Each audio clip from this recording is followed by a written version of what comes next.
C'était une première en France, la première fois que des candidats à l'élection présidentielle s'affrontaient à plusieurs au cours d'un débat. Après la polémique sur l'absence des 6 autres, les 5, crédités de davantage d'intentions de vote, ont joué le jeu. Ils étaient interrogés sur plusieurs thèmes, économie, laïcité, immigration, un peu d'international. Des 4 ont, Macron, Fillon, Hamon et Mélenchon, et Le Pen. Ce serait d'après les sondages, Mélenchon ou Macron les grands vainqueurs, désignés les plus convaincants. Le premier a pu en tout cas déployer ses talents de tribun avec des punchlines très remarqué. Oui, d'abord j'ai admiré vos pudeurs de gazelle.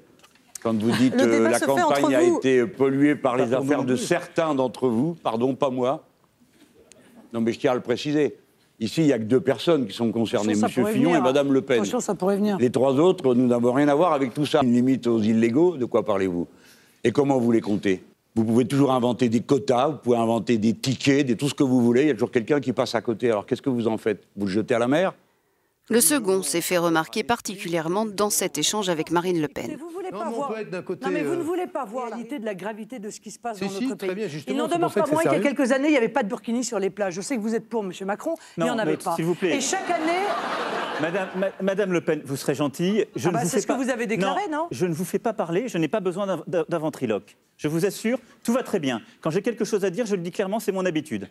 Pour le reste, Emmanuel Macron, c'est toujours ni droite ni gauche et donc la cible de nombreuses attaques. Je suis d'accord avec le constat fait à l'instant par Jean-Luc Mélenchon. Je partage ce qui a été dit par François Fillon. Je crois que c'est encore pour moi. Non mais monsieur Macron, c'est pas du tout une attaque à votre égard, vous n'êtes pas le seul. En même temps, vous vous ennuyeriez sans moi, c'est habilité. Un flou, comme dénoncent certains, taclé par la présidente du Front National. Vous avez un talent fou, vous arrivez à parler 7 minutes, je suis incapable de résumer votre pensée, vous n'avez rien dit. Et j'ai encore parlé, Madame Le Pen. C'est le vide absolu sidéral.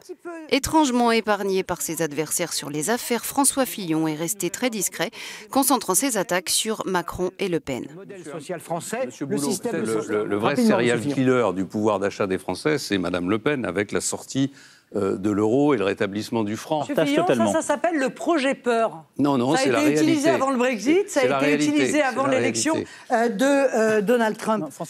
Quant à Benoît Hamon, calme et concis, c'est également contre Marine Le Pen et Emmanuel Macron qu'il a dégainé, comme ici contre les potentiels lobbies qui financeraient la campagne du candidat d'En Marche. Donc n'insultez pas toutes ces femmes. Pouvez-vous prendre l'engagement ici, devant les Français, que parmi ces personnes les plus fortunées qui ont fait des dons importants pour vous ou pour votre campagne, il n'y a pas plusieurs cadres de l'industrie pharmaceutique, plusieurs cadres de l'industrie chimique et pétrolière, plusieurs cadres de l'industrie bancaire je vous demande cela, c'est tout. Est-ce que vous pouvez me le dire, cela? Au final, on retiendra donc quelques passes d'armes et un échiquier politique qui retrouve une certaine cohérence avec la gauche plutôt unie d'un côté, la droite traditionnelle de l'autre, et tous contre le Front National et l'électron libre d'En Marche. La démonstration...